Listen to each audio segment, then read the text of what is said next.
Hey guys, this is Eckhart's Letter. Hello and welcome to another Star Wars video. Today we'll be talking about a current events topic, so instead of treating this like a normal video, this will just be a rambling video with some Star Wars Empire at War content for you guys to watch while I talk about a current topic. And this is one that I've been requested to cover literally dozens, if not hundreds of times in the past few days, and that is whether Star Wars will be removing or decanonizing or whatever the Star Wars sequel trilogy. And this is a story that a bunch of different news sites have run, but have really kind of taken from a Star Wars or entertainment YouTube channel known as Doomcock. Now, I don't watch Doomcock at all. Content's not really for me. That being said, I'm not trying to start any beef or anything. The guy's doing his own thing. That's cool. Good for him. Now, I don't have any inside sources or anything like that, but I think it's pretty clear whether this is true or not. So let's talk about it. First of all, and again, no offense to Doomcock whatsoever, I generally just do not trust YouTube leakers. And from what I can find, Doomcock hasn't really leaked anything about the Star Wars sequel trilogy or whatever else up to this point. I know some people give him credit for leaking the plot of Episode 9, but in reality, that leaked far earlier on the Star Wars Leaks subreddit. Basically, the whole plot for that existed for a very long time. Again, no shade meant, and maybe he does have some sources within Lucasfilm. However, even in his post, from what I've seen and from what I've heard, he does sort of give himself an out. He says that there's still some internal conflict within Lucasfilm, which is something that comes up a lot whenever these sort of anti-Kathleen Kennedy videos or topics come up, basically about there being warring factions within Lucasfilm, and Kathleen Kennedy is trying to be ousted by usually some savior like Dave Filoni or Jon Favreau or whatever else. And of course, they're always totally fiction and fantasy. Not saying they're fiction or fantasy created by Doomcock himself or whoever's creating the specific rumor, but perhaps they're being fed something that just generally I don't believe, because we've seen this exact story so many times now and it's never ever played out, and everything that we've gotten so far has been to the opposite. And that's sort of the thing for people who would consume this information, and it's mostly people who are really unsatisfied with the sequels, of which I would sometimes include myself. These stories are pretty much always too good to be true. They sort of play on each one of the specific grievances of Star Wars fans, and they're sort of written with that reality in mind. Now, does that necessarily mean that any given leak that is attractive to these people isn't true? No, but personally, I am a little skeptical of them if that's the case. So I think you guys can probably tell that no, I don't think these leaks are true, but moving on, let's continue to examine it. And it basically suggests that the Star Wars sequel trilogy will be rendered a parallel universe using plot devices from Star Wars Rebels. Now, is that likely? Again, no, I don't think so. First of all, although I've got a lot of issues with the Star Wars sequel trilogy, I would have taken it in a completely different direction. I didn't like Episode 9. I still don't really like Episode 8, but they have been a financial success, and this is probably a controversial point, and the thing that people usually bring up is the fact that together the Star Wars movies haven't earned back the $4 billion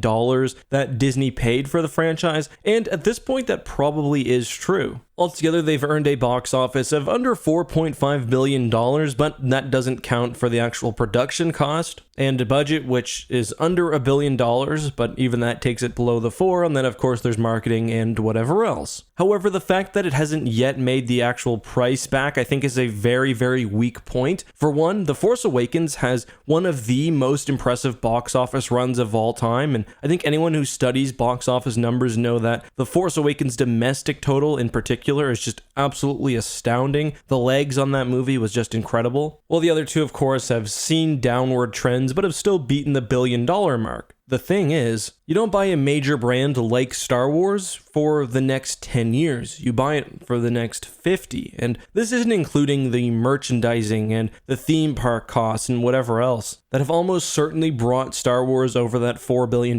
threshold already. So they've gotten their money back in under a decade, at least probably. And some of that is based off the sequel trilogy, some of it isn't. And even if they are unhappy with the amount of money they've made now, which they may be, I don't know enough about the specific breakdown of of what Star Wars has earned, but I don't think the sequel trilogy has been anywhere near the financial disappointment needed to justify a complete restart and change of course. This would essentially be changing 70 or 80% of the Disney era Star Wars content that exists, and the movies are certainly the largest projects that they've put together. There are kids growing up with the sequel trilogy, and Disney has spent millions and millions of dollars of marketing these specific characters, and to me it would just make absolutely no sense for them to just completely change course at this point, and it's almost to the point of being ludicrous. It's even more ludicrous with the idea that they would use Star Wars Rebels, of all things, to justify the decanonization. I mean, the Star Wars TV shows are so minuscule in audience compared to the Star Wars movies, especially among Star Wars fans like my age. None of my friends in real life have watched Star Wars Rebels. Now, that's obviously just a random observation of mine, and I'm not saying it's representative of everybody, but the population that watches Star Wars Rebels versus the population that watches the Star Wars movies is maybe like 1%. So to justify wiping very well-known movies based on a relatively obscure source, one episode from a Star Wars television show aimed at children, it makes no sense. It's also just not needed whatsoever. If they don't want to make more movies about Kylo Ren and Rey, well, guess what? Kylo's dead. Rey's story you could end right there if you wanted to, have a time jump and move forward. Carrie Fisher's dead. You're not going to get Harrison Ford and Mark Hamill back playing Luke and Han. So there's just literally no point in wiping the Star Wars movies. Take a big time jump and then move after everyone's dead, or make series in the High Republic era, or the Old Republic era, or just a different part of the galaxy during a different time. That's all you need to do. The idea that they would actively say fuck you to a trilogy which has each made over $1 billion and which has been marketed highly to children just makes no sense. And again, it's just a fantasy by people who don't like the Star Wars sequel movies. And again, I'm not trying to be hateful to people who made this theory or the people who advocate for this theory, but to me it's just fantasy. This is somebody telling you what you want to hear. If you believe it, that's fine, but personally I think that there's zero evidence for it, and there's about 1 million things that argue against it, most of all just being common sense. There's also the fact, and this one is really obvious, that Star Wars is continuing to double down on the current canon. I mean, The Mandalorian takes place in the post-Endor era, which I presume would be wiped if the world between world things is true, and obviously it's not. They made shows like Resistance, they made Episode 9, they're making new books and comics and whatnot in that era, so I don't know. They're doubling down on the sequel trilogy and the content around it. I mean, even Star Wars Squadrons is taking place after the Battle of Endor. Maybe that's before the great Legends Veil falls and all the material is decanonized. Who knows, I guess. But we'll see. I obviously don't believe it will be happening, but if it does, I'll be the first one to admit that I was wrong and that I misrepresented what was going on or whatever else. And again, no hate to Doomcock, no hate to anyone who believed these theories. I think that they were probably made for clicks, or that maybe Doomcock was misled. But again, the video did very well for his channel, which is ultimately what we all want at the end of the day. Anyway guys, that's all I have for you today. No hashtag #AskGatQuestion of the day. We'll get to that next time, and until then, be safe, have a good one, and if you want to, tune in tonight to TapCap Transmissions. We'll be talking about the original Star Wars Legends Clone Wars series, Volume 2 of that, down on Corey's channel, which I'll link below, and may the Force be with you.